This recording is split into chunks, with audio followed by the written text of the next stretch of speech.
नमस्कार विद्यार्थी मित्रांनो. या अगोदरच्या काही ऑफलाईन लेक्चर्समध्ये आपण प्रोबॅबिलिटीबद्दल माहिती घेतलेली आहे. आपल्याला प्रोबॅबिलिटी शिकत असताना आपण रँडम एक्सपेरिमेंटपासून सुरुवात करतो. त्या रँडम एक्सपेरिमेंटचा सॅम्पल स्पेस आपण लिहितो आणि त्या सॅम्पल स्पेसवरती आपण कुठलाही इव्हेंट डिफाईन करत असतो.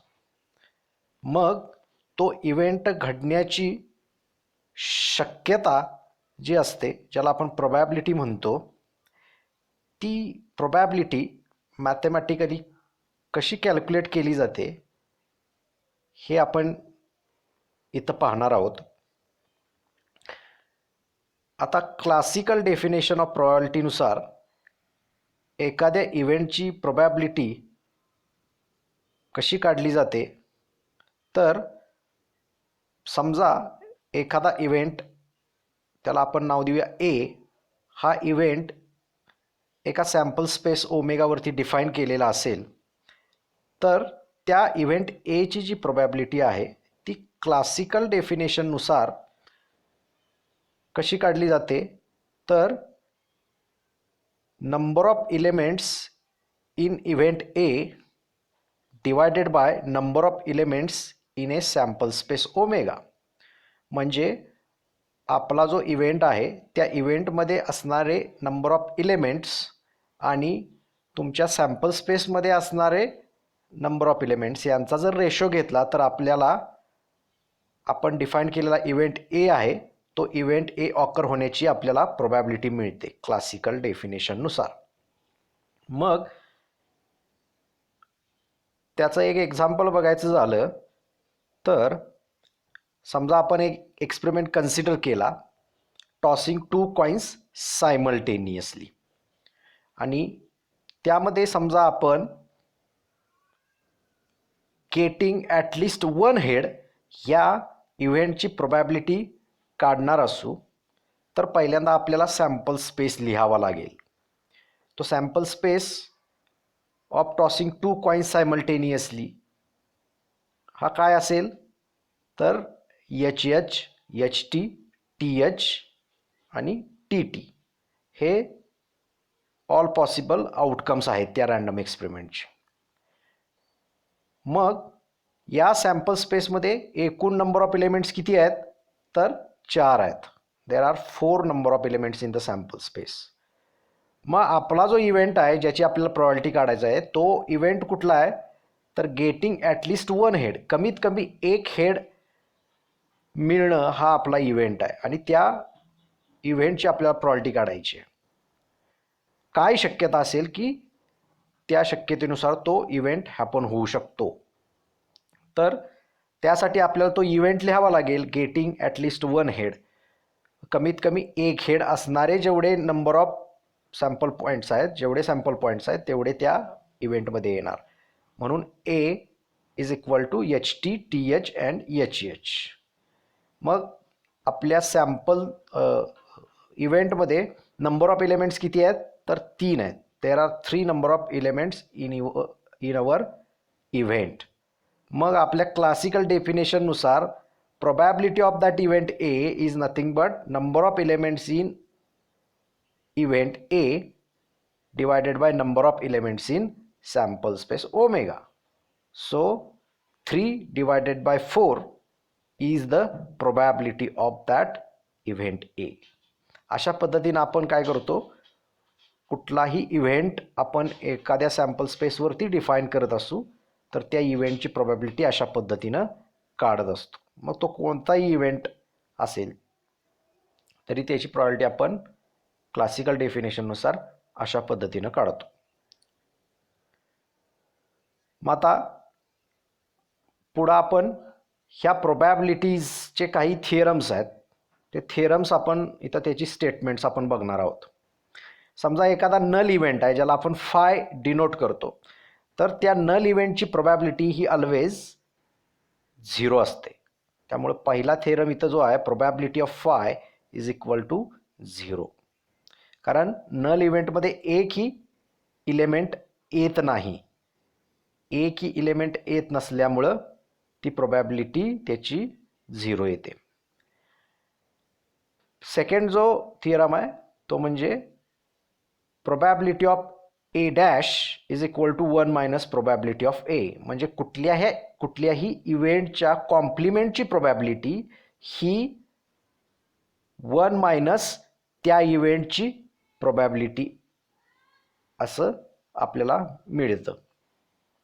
Third, if A is a subset of B then probability of A is less than equal to probability of B. Next जो आहे तो ॲडिशन थेरम आहे, तो आपण ऑफलाईन लेक्चरमध्ये आपण त्याचं प्रूफ बघितलेलं आहे. Probability of A union B is equal to probability of A plus probability of B minus probability of A intersection B. आणि नेक्स्ट जो थेरम आहे तो 0 is less than equal to probability of A intersection B is less than equal to probability of A is less than equal to probability of A union B is less than equal to probability of A plus probability of B and is less than equal to 1. आता त्याच्याखाली आपण सम important notations बघूया. म्हणजे mathematically आपण एखादा events किंवा दोन इव्हेंटची कॉम्बिनेशन्स कशी लिहू शकतो. समजा आपल्याला probability that at least one of the two events काढायची असेल, probability that at least one of the two events A or B will occur, तर ही प्रोबॅबिलिटी कशी लिहितो आपण, तर probability of A union B. समजा probability that both the events A and B occur simultaneously, याची जर प्रोबॅबिलिटी आपल्याला काढायची असेल तर ती प्रोबॅबिलिटी आपण कशी लिहितो, probability of A intersection B. म्हणजे ए किंवा बी या दोघांपैकी एक हॅपन होतोय, हा इव्हेंट आपण कसा लिहितो, ए युनियन बीनं. आणि दोन्ही इव्हेंट एका वेळेला हॅपन होत आहेत, ऑकर होत आहेत, हे कसं लिहितो आपण, ए इंटरसेक्शन बीनं लिहितो. त्यानंतर पुढचा जे नोटेशन आहे ते आपण probability of A dash intersection B असं लिहिलं आहे, that is equal to probability of B minus probability of A intersection B. तर probability of A dash intersection B जो आहे तो म्हणजे एक्झॅक्टली बी विल हॅपन त्याची प्रोबॅबिलिटी आहे. And probability of A intersection B dash जो लिहिला आहे आपण तो म्हणजे एक्झॅक्टली ए विल हॅपन त्याची प्रोबॅबिलिटी लिहिली आहे, तो त्याचा फॉर्म्युले त्याच्या पुढे लिहिलेले आहेत आपण. नेक्स्ट मग आपण एखादे एक्झाम्पल पाहूयात. समजा इव्हेंट ए त्याची प्रोबॅबिलिटी 1/3 दिलेली आहे आणि प्रोबॅबिलिटी ऑफ बी डॅश म्हणजे कॉम्प्लिमेंट ऑफ बी त्याची प्रोबॅबिलिटी 3/4 दिलेली आहे आणि probability of A intersection B म्हणजे event A and B simultaneously occur होण्याची प्रोबॅबिलिटी 1/6 दिलेली आहे. Then find probability of A union B, second probability of A dash intersection B, third probability of A dash union B dash, fourth probability of A dash तिथं चुकून intersection पाहिजे होतं, union झालेलं आहे. Probability of A dash intersection B dash. तर आपल्याला इथं काय काय दिलेलं आहे, तर प्रोबॅबिलिटी ऑफ इव्हेंट ए दिलेली आहे 1/3, प्रोबॅबिलिटी ऑफ बी डॅश दिलेला आहे 3/4 आणि प्रोबॅबिलिटी ऑफ ए इंटरसेक्शन बी दिलेली आहे 1/6. मग आपल्याला काय माहिती आहे, तर आपल्याला थिअरमनुसार probability of B dash is equal to 1 minus probability of B हे माहिती आहे. मग आपल्याला याच्यावरून प्रोबॅबिलिटी ऑफ बी काढायची आहे पहिल्यांदा. तर probability of B is equal to 1 minus probability of B dash. आता प्रोबॅबिलिटी ऑफ बी डॅश आपल्याला वरती दिलेली आहे 3/4, ती आपण तिथं वापरली आणि प्रोबॅबिलिटी ऑफ बी काढली. प्रोबॅबिलिटी ऑफ बी आपल्याला किती मिळाली, 1/4. आता हे ज्या प्रोबॅबिलिटीज आपल्याला 1 to 4 काढायचे आहेत त्या काढण्यासाठी आपल्याला प्रोबॅबिलिटी ऑफ बी लागते, म्हणून आपण ती काढून घेतली आधी. आता नेक्स्ट आपल्याला पहिली जी प्रोबॅबिलिटी काढायची ती प्रोबॅबिलिटी ऑफ ए युनियन बी काढायची आपल्याला. ए युनियन बी ची प्रोबॅबिलिटी आपण ॲडिशन थेरमनुसार काढू शकतो. ॲडिशन थेरमनुसार काय, तर probability of A union B is equal to probability of A plus probability of B minus probability of A intersection B. मग आता आपल्याला ह्या सगळ्या प्रॉबिलिटी आपल्याकडे आहेत त्या आपण तिथं पुट केल्या 1/3 प्लस 1/4 मायनस 1/6. हे नेक्स्ट आपण सॉल्व करून आपल्याला जी प्रॉबिलिटी मिळाली ए युनियन बीची ती किती मिळाली, 5/12. In this way we can calculate the probability of A union B. आता सेकंड जी आपल्याला कॅल्क्युलेट करायची आहे ती probability of A dash intersection B calculate करायची. म्हणजे हा जो इव्हेंट आहे तो एक्झॅक्टली बी विल हॅपन ह्या पद्धतीचा तो इव्हेंट आहे. याचा फॉर्म्युला मी पाठीमागं सम इम्पॉर्टंट नोटेशन्समध्ये दिलेला होता. तर probability of A dash intersection B is equal to probability of B minus probability of A intersection B. मग त्या व्हॅल्यू आपण तिथं पुट केल्या probability of B and probability of A intersection बीच्या, तर आपल्याला काय मिळेल 1/4 मायनस 1/6. This can be solved and we get the value 1/12. म्हणजेच probability of A dash intersection B is equal to 1/12. Next जी probability आपल्याला काढायची आहे ती probability of A dash intersection B dash. वरती क्वेश्चन मध्ये तिसरा पॉइंट तिथं चुकीचा झाला होता, युनियन झाला होता तिथं. इथं आपण बरोबर ते करून घेतले. Probability of A dash intersection B dash ही काढायची आहे. तर इथं आपण डी मॉर्गन्स लॉ वापरला. डी मॉर्गन्स लॉ नुसार काय असतं, A dash intersection B dash is equal to A union B whole dash. So by using De Morgan's law we get the probability of A dash intersection B dash is equal to probability of A union B dash. आणि probability of A union B dash म्हणजेच काय, तर 1 minus probability of A union B. A union B म्हणजे एखादा इव्हेंटच आहे असं गृहीत धरलं आणि त्या इव्हेंटच्या कॉम्प्लिमेंटची प्रोबॅबिलिटी ही 1 मायनस त्या इव्हेंटची प्रोबॅबिलिटी. अशा पद्धतीने ते आपण घेतलं. मग आपल्याला probability of A union B आपण काढलेली आहे वरतीच पहिल्या बीटमध्ये. सो ती आपण तिथं वापरली म्हणून आपल्याला काय मिळालं 1 minus 5/12 and this can be solve to get answer 7/12. So probability of A dash intersection B dash is equal to 7/12. आता फोर्थ पॉइंट आपल्याला काय काढायचा आहे, probability of A dash union probability of A dash union B dash. So again here we used de Morgan's law and we have written here probability of A dash union B dash is equal to probability of A intersection B dash. So again by using theorem we get the probability of A intersection B dash is equal to 1 minus probability of A intersection B. आणि A intersection B ची probability आपल्याला दिलेलीच आहे already question मध्ये. So 1 minus 1/6 and this can be solved to get answer 5/6. So probability of A dash union B dash is equal to 5/6. Next जे example आहे ते narrative type मधले example आहे. If event A and B are two mutually exclusive events with probability of A is equal to 0.3 and probability of B is equal to 0.4, then find the probabilities that at least one of them will occur, second both will occur, third exactly one of them will occur, and fourth none of them will occur. मग आता हे solve करत असताना आपण जे important notations बघितले होते त्यांचा आपल्याला इथं उपयोग पडणार आहे. आपल्याला इथं काय दिले, probability of A is equal to 0.3 दिले, probability of B is equal to 0.4 दिलेली. अजून काय दिले तर ए अँड बी हे म्युच्युअली एक्सक्लुझिव्ह इव्हेंट्स आहेत.